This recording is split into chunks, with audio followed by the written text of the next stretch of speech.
Hey YouTube family, it's Dinko the Realtor. Are these home prices in the greater Salt Lake area sustainable? You know this is a no BS YouTube channel. I'm going to show you the data information and give you some analysis that we have the information needed to make your decision. Now, let's take a look at this data. If you haven't subscribed, make sure you do, because again, you're not able to find this data anywhere else. So right here, if we take a look, $97,000 is the median income that's needed today in order to buy a home in America. In 2019, it was $68,000.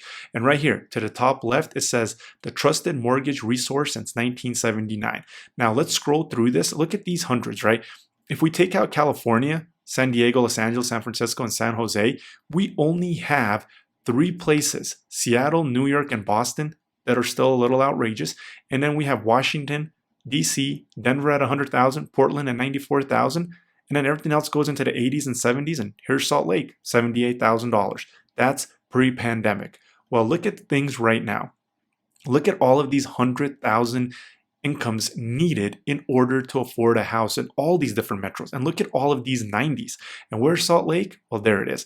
$122,000 is needed in order to be able to buy a home in the greater Salt Lake area. Now, is that sustainable? Is that sustainable in Salt Lake? Is that sustainable nationwide? I mean, take a look at this. Look at all of these hundreds and 90s and 90s and 80s. I mean, you have more than half. So you have 30 of the 50 metros that need over $90,000 in order to buy the median home. Whereas before, look at this right here. That's all it is. That's it. There was like 10 of them, maybe. And then you have 80s and 70s and 60s. Moody's, and I've been saying this in my previous videos, Moody's has said that 97% of American cities are considered overvalued where the average income can't support the average home price. That is not a good thing. Look, California has almost 40 million people. California has Hollywood. California has palm trees and great weather, and people around the world want to live in California. California is kind of the place you go that you want to succeed. People take their dreams to California.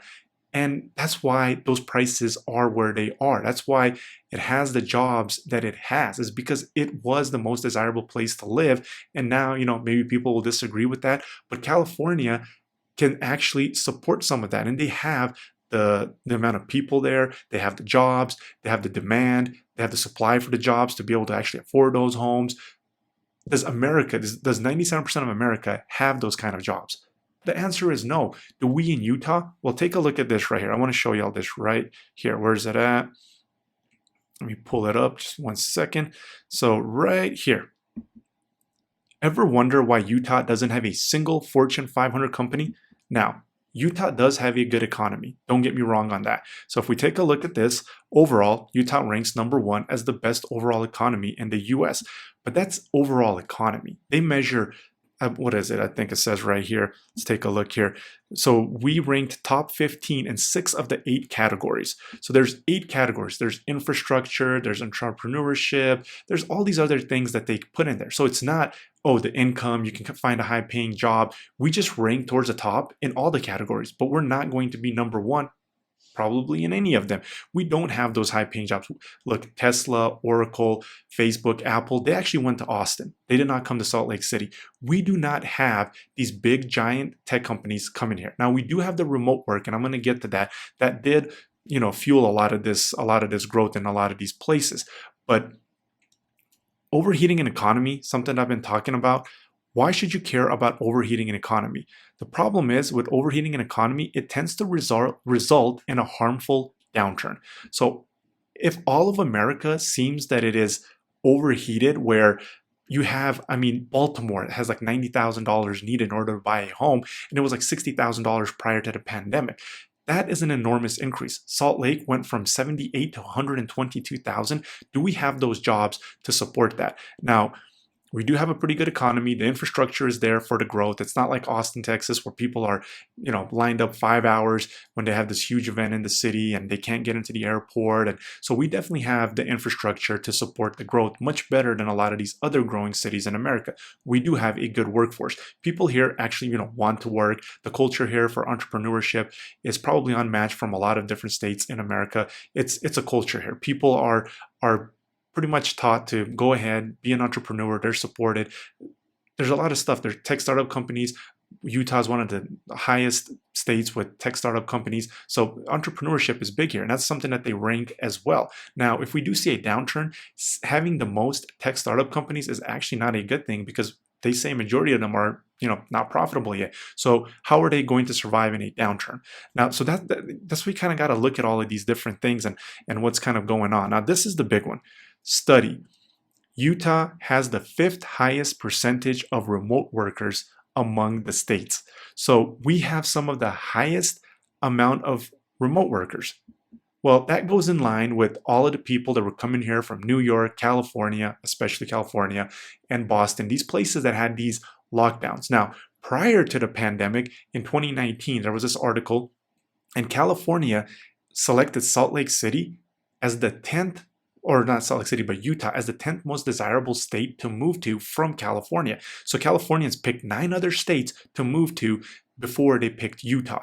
Well, that did change a little bit during the pandemic as people were flocking over here because we didn't have the restrictions that some of these other states did, like California, New York, and Boston. They had, big restrictions. They had these big paying jobs. Remote work became a thing, and people started moving in, keeping their remote jobs, keeping their high paying jobs, and being able to buy these home prices that they didn't have back home. And here, I'm going to give y'all a story. So the tech hub at the point of the mountain in Lehigh, the Traverse Mountain community that pretty much started being built right before the pandemic. So majority of people that moved into the newer parts of that Traverse Mountain, they're in Lehigh above that tech sector. That was all during the pandemic, 2020, 21, 22, and 23. Well, I spoke to one of the builder agents there and I said, hey, just out of curiosity, how many people would you say that are out-of-state buyers here? And there's a lot of $1 million homes there. If you haven't driven out there, go take a look at it. It'll kind of make sense. That agent said, I believe it's about 70%. One of my buyers ended up buying a home there, and we went to the title company. And I asked the title company rep there, and I said, hey, just out of curiosity, how many people would you say are out of state, not from Utah when they're buying these homes? That agent, that rep from the title company said, oh boy, I bet it's about above 70%, at least 70%. So you have 2 people that are involved in that area, that community, and they're saying that all of these buyers are out of town, and yet the tech hub is there. Well, tech allowed everybody to work from home, but look what tech is doing actually. Billionaire and CEO said working from home made them happier. Some now want to fire workers who don't show up to the office. And if we scroll down here, some firms are threatening to fire or discipline staff who don't show up at the office. Many CEOs have changed their tune on working from home. Maybe that has something to do with the commercial real estate bubble. They don't want that big recession because they don't want their stock to go down. So maybe they're trying to save that commercial real estate bubble from popping as much as Goldman Sachs and JP Morgan have been saying that it could rival the 08, 09. So we see that things are kind of mimicking of why we saw these prices, right? Now, Utah does have one thing in its favor. So when we do kind of finally settle out, it is going to be one of the, in my opinion, one of the metros that recovers the fastest. I don't think it's going to recover as fast as it did after 08, 09. And from 2012 to 2019, I think the greater Salt Lake area, home prices doubled in 8 years. And I think it appreciated faster than anywhere else in America, at least top 3 for sure. Now, I don't know if we'll be top 3, but we'll probably still end up being top 10, top 15. The reason that I say that is, look at this organic growth. So Utah drops from 1st to 4th in birth rate. Utah's fertility rate declined from 2010 to 2020 from highest to 4th. Now, the only states, South Dakota, Nebraska, and North Dakota are ahead of us. Well, if we go over here and, where is it at? Let me remove myself. If we go over here and we take a look at this data, we see that they don't, I'm not even on there. There we go. We see that we don't have anything from South Dakota, Nebraska, or North Dakota on here. They don't have a metro top 50 in the US. So Utah, out of the top 50 metros, has the highest birth rate, has that organic growth. And it is coupled with the good economy. It might not, in my opinion, it's not number one. It says it's number one, but those high paying jobs, look, my wife, she works remote. Her job is actually out of state. My brother-in-law, who graduated college 2 years ago, he lives with us. He has a remote job that is also not here in Utah. So you see a lot of people getting these remote jobs. They're living here in Utah. The remote jobs are paying more than the local jobs. Now, if they cut that and we don't have those remote jobs, what's that going to do to the Utah housing economy? And remember, last year, the house prices dropped 15%, and that was with a historically low unemployment rate. The data right now is showing similarities to last year, and August, the preliminary data showing it's the first month it's going to be the month where median prices drop. So if we're mimicking last year and we still have a historically low unemployment rate at 3.6, 3.5, 3.7%, what happens if unemployment goes to 5, 6, or 7%? And what happens when these remote jobs, these people that moved here without having these remote jobs, and now they're being called back to the office? So there's a lot of stuff that's happening that caused these prices to explode here in the greater Salt Lake area. Now, is that sustainable? Well, it's up to you. That's your decision to make right here. Look at all of these 70s, 60s, and 50s, and then look at all of these hundreds and hundreds and hundreds and some more hundreds and 90s and 90s and 90s.